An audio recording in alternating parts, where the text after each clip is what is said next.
All right, strap in, everyone. We're going deep today into one of history's biggest head-scratchers, the Dyatlov Pass Incident. Picture this.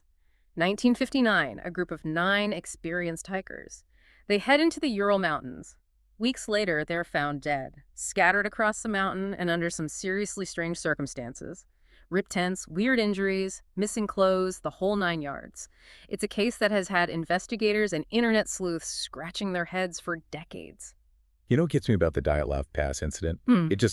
It defies explanation. We're not talking about some newbies getting lost in the woods. These were seasoned hikers from the Ural Polytechnical Institute, led by Igor Dyatlov, a guy known for his wilderness skills.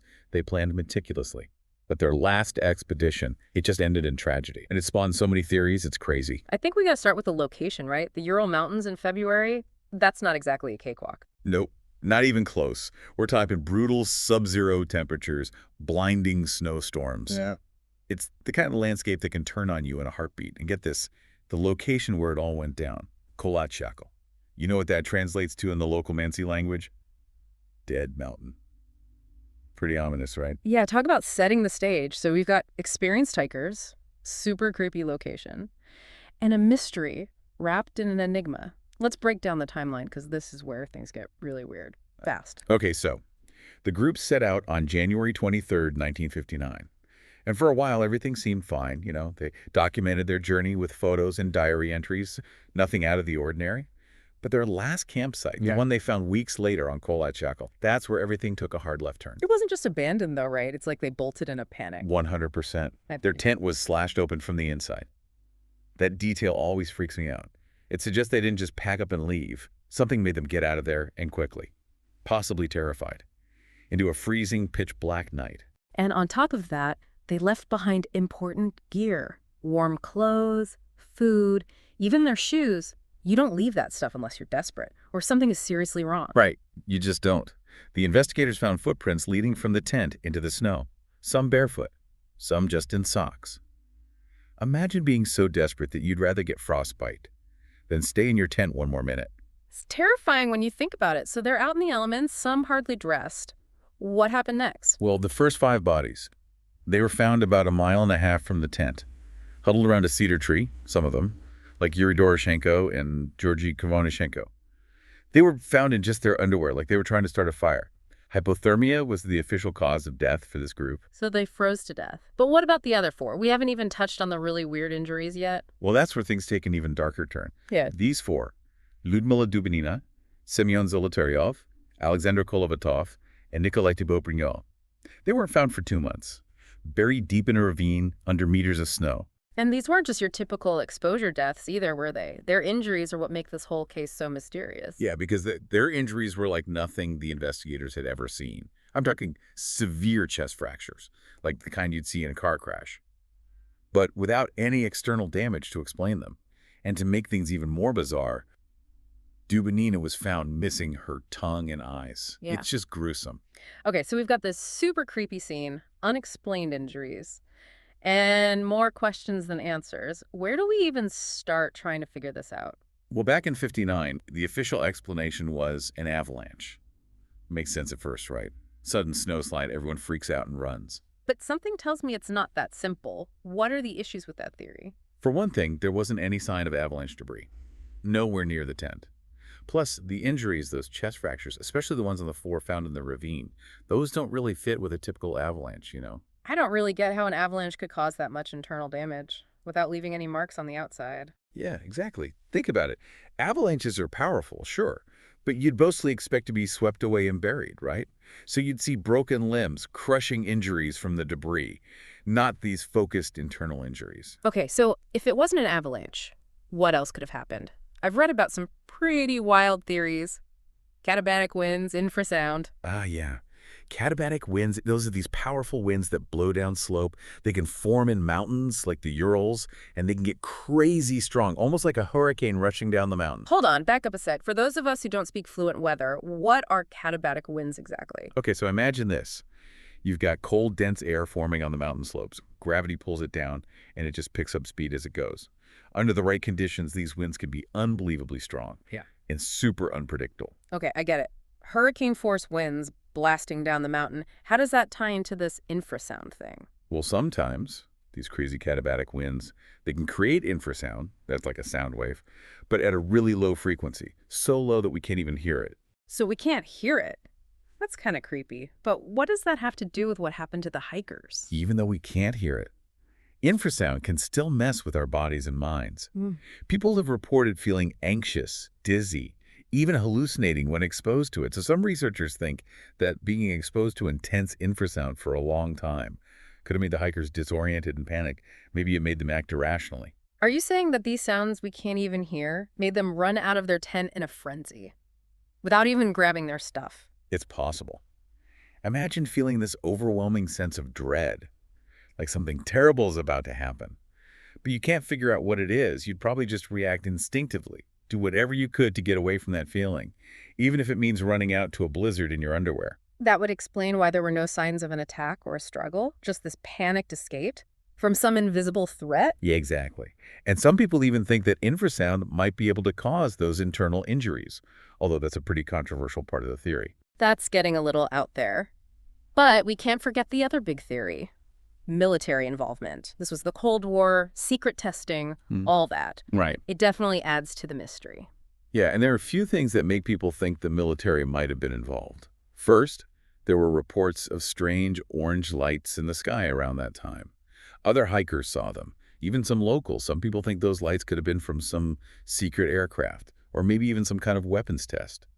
Then there's the fact that they found traces of radiation on some of the hikers' clothes, which makes people think, secret government stuff maybe. And don't forget how the Soviets handled the whole thing. They closed the case quickly, kept files classified. It just screams cover-up, doesn't it? The early investigation was definitely hush-hush, and a lot of the details weren't made public for years.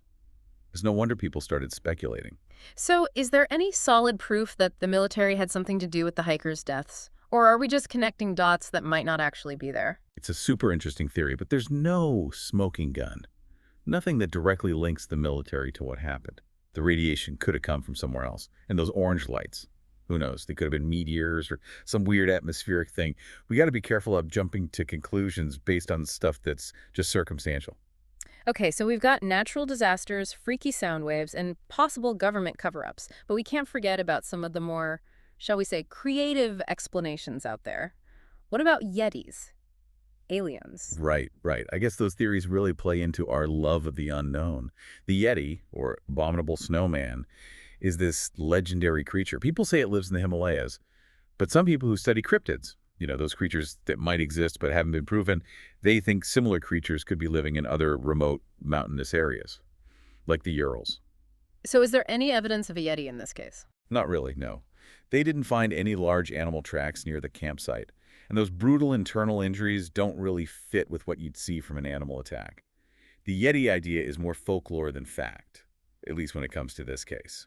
Okay, what about aliens? Did they call in Mulder and Scully for this one? The alien theory always seems to pop up in cases where we just can't explain what happened, and the Dyatlov Pass incident is no different. You've got weird lights in the sky, bizarre injuries, no clear explanation. It's easy to see why some people would jump to extraterrestrials. I gotta admit, aliens in the Ural Mountains, that's a pretty wild image. But again, any real evidence? Just like with the Yeti, there's nothing concrete that points to aliens. It's mostly just speculation based on all the unknowns. You can't just blame everything we don't understand on aliens. All right, so we've covered a lot. Avalanches, infrasound, Yetis, aliens. It feels like we have more questions than answers at this point. What are your thoughts after looking at all the evidence and the theories? Any favorites? It would be nice to just tie everything up neatly with one explanation. But the truth is, the Dyatlov Pass incident might be one of those cases where a lot of different things contributed to what happened. You're saying it wasn't just one thing, but a bunch of things all happening at the same time. Exactly. What if, like, a super intense katabatic wind created this crazy infrasound environment? The hikers get disoriented and panic, and they run out of the tent. Some of them without even being dressed properly. They're out in the freezing cold, and some of them die from hypothermia.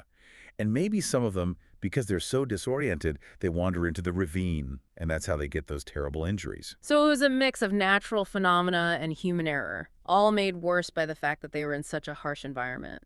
That's definitely a possibility. And it's one that makes sense to me. It doesn't require us to bring in mythical creatures or secret government plots, but it acknowledges that sometimes things can just go tragically wrong, especially in a place as remote and unforgiving as the Ural Mountains. It's kind of a sobering thought. Even the most experienced adventurers can fall victim to the elements and to their own panicked decisions. Yeah, and that's part of what makes the Dyatlov Pass incident so fascinating, I think. Yeah. It reminds us how powerful nature can be and how fragile human life is, even when you plan carefully and have a lot of experience. But there's something else about this case that keeps drawing people back to it, something beyond the theories and the evidence. What do you mean? I think it's the human element. These weren't just names in a file. They were young people with dreams and ambitions. They loved adventure. And even though their story ended tragically, it resonates with us because it speaks to our own desire to explore, to push our limits, and maybe even to that fear we all have of being overwhelmed by forces beyond our control. It's true. Their story really pulls you in. You see their pictures, read their journals, and you just wonder what they were thinking, in those last moments. It's a story that goes beyond the mystery itself. It totally does. Yeah. And I think that's why people are still so fascinated by the Dyatlov Pass incident all these years later. It's a story about our shared humanity, Yeah. about our curiosity, our fascination with what we don't understand, and maybe even about that primal fear we all have of the things that can overpower us. It's definitely made its mark on pop culture. We've seen books, documentaries, even video games inspired by this case. It feels like everyone has their own theory about what happened up there. That's what happens when you have a mystery this good, right? Especially one that taps into our deepest fears and fascinations. The Dyatlov Pass incident has it all. Adventure, tragedy, the unknown. It's a story that just begs to be explored and analyzed. So after all this, where do we stand? We've looked at the evidence, gone over the theories, talked about the human side of things, but it still feels like we're left with that one big question. What really happened to the Dyatlov group? And that's the cool thing about it, isn't it? Some mysteries are just meant to stay unsolved. They make us think critically, question what we believe, and really push the limits of our understanding. We may never know for sure what happened at Dyatlov Pass, but the search for the answer, that journey of exploration and discovery, that's what makes it so captivating. I guess it's a reminder that sometimes the most interesting stories are the ones without clear answers, the ones that make us face the unknown, and accept that some things might always be a mystery. I think so. And who knows, maybe someday some new evidence will turn up, or someone will come at it from a whole new angle and shed some light on this mystery that's been around for decades. But even if we never figure it all out, the Dyatlov Pass incident will always spark our imaginations and remind us that the world is still full of wonder and mystery. And yeah, sometimes tragedy too. Okay, listeners, here's something to think about. What if the truth about Dyatlov Pass isn't just one explanation? What if it's somewhere in between what we know and what we don't know? Maybe it was a bunch of things happening at once. Weird natural events, people making mistakes, and a little sprinkle of the unexplainable. The best thing about this mystery is that we can all come to our own conclusions. Weigh the evidence, consider the theories, and decide what we believe happened that night on that mountain.